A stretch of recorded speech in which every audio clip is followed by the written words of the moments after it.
할렐루야. 사랑하는 대강의 가족 여러분, 오늘 하루도 하나님의 말씀과 동행하는 삶이 되길 소망합니다. 오늘 함께 나눌 하나님의 말씀은 마가복음 9장 21절에서 22절 말씀입니다. 예수께서 그 아버지에게 물으시되 언제부터 이렇게 되었느냐 하시니 이르되 어릴 때부터이니이다. 귀신이 그를 죽이려고 불과 물에 자주 던졌나이다. 그러나 무엇을 하실 수 있거든 우리를 불쌍히 여기사 도와 주옵소서. 아멘. 귀신 들린 아이를 데려온 아비에게 예수님은 아이가 언제부터 이렇게 되었느냐라고 물으십니다.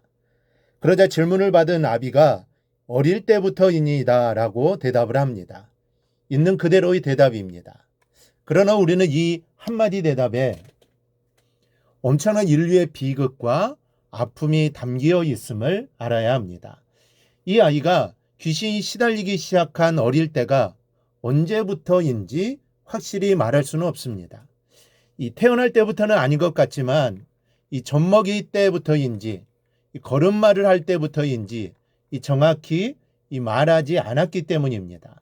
그러나 확실한 것 하나는 이 아이가 이 세상에 태어나 스스로의 의지로는 아무 죄도 짓지 않은 그런 나이에 귀신이 들렸다는 사실입니다.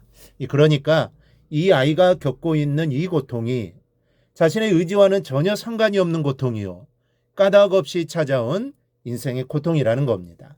자신과 상관이 없는 질병 때문에 한평생 아파하고 부끄러워하며 괴로워하고 이 절망해야 하는 이 신세입니다. 욥이 자신의 고난을 의인의 고통이라고 항변했지만 이 아이 역시 자신의 무죄함을 얼마든지 항변할 수 있는 것입니다.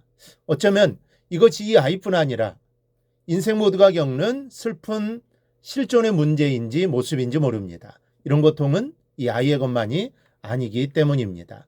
이런 자식을 안고 울부짖는 부모의 안타까운 심정을 상상해 보시기 바랍니다. 그리고 이런 아픔을 가진 사람들이 세상에 이 아이와 이 부모뿐이겠습니까? 이런 아픔을 우리는 어떻게 이해하고 받아들여야 합니까? 그것이 중요한 것입니다. 첫째, 이런 아픔은 인류의 죄 때문입니다. 아니 땐 굴뚝에 연기 나겠느냐라는 속담처럼 이 세상의 모든 일들은 결과 이전에 원인이 있는 것입니다.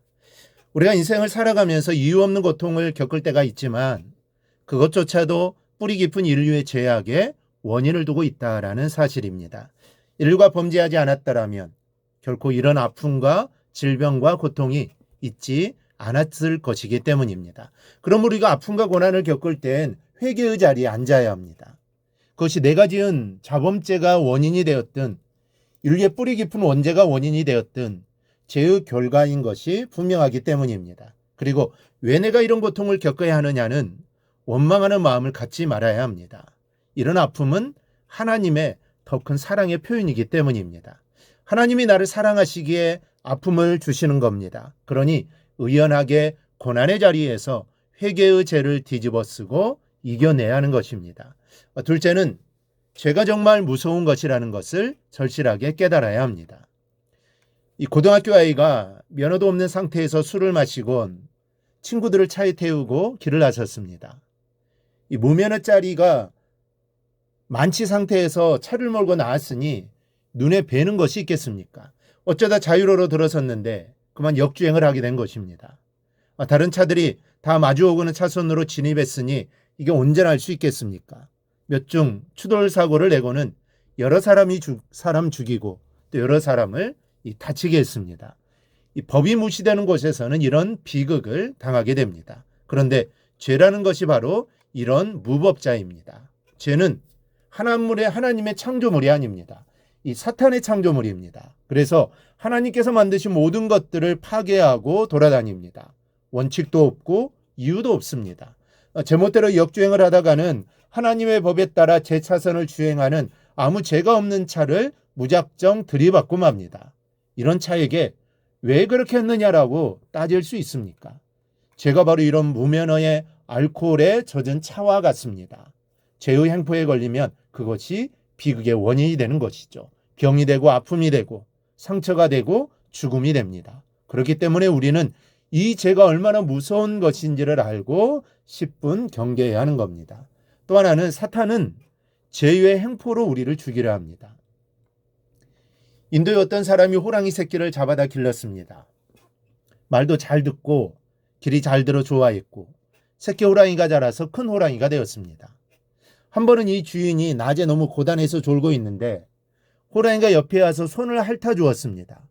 그런데 전부터 그래온 일이라 안심하고 있다가 깜짝 놀라 깨고 말았습니다. 이놈의 호랑이가 손을 깨물고 있었던 겁니다.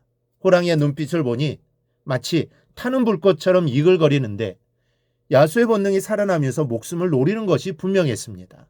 다행히 옆에 총이 있어서 그 총으로 쏘아 죽였습니다. 그 사람이 손을 다쳐서 붕대를 감고 있었는데 이 호랑이가 핥는 바람에 그 붕대가 풀려서 피가 나왔고 피맛을 본 호랑이는 야수로 돌변했던 겁니다. 사단은 우리 안에 죄가 있는 것을 알면 야수보다 무섭게 달려듭니다. 호랑이가 피맛을 보면 그를 죽이고 마는 것처럼 사탄도 우리가 흘리는 죄의 피맛을 보면 우리를 죽이려 하는 것입니다. 22절의 아비의 고백과 같은 것입니다. 귀신이 그를 죽이려고 불과 물에 자주 던졌나이다. 우리는 죄를 볼 때마다 죽기까지 우리를 해하려는 사탄의 무서운 광기를 볼 수 있어야 합니다. 여러분, 죄는 무서운 것입니다. 그리고 그 배후엔 사탄의 광기가 있습니다. 이것을 분명히 알고 믿음으로 죄를 이기는 기도의 용사들이 되기를 바랍니다. 그리고 이길 수 있는 힘을 달라고 기도하시기 바랍니다. 기도하는 자에게 하나님의 힘을 주셔서 사탄의 유혹을 이기고 반드시 승리하게 될 겁니다. 이러한 은혜가 우리 모두에게 임하기를 주님의 이름으로 축원합니다. 오늘 묵상한 말씀을 굳게 잡고 삶으로 실천하며 살아내는 대강의 모든 성도들이 되기를 축복합니다.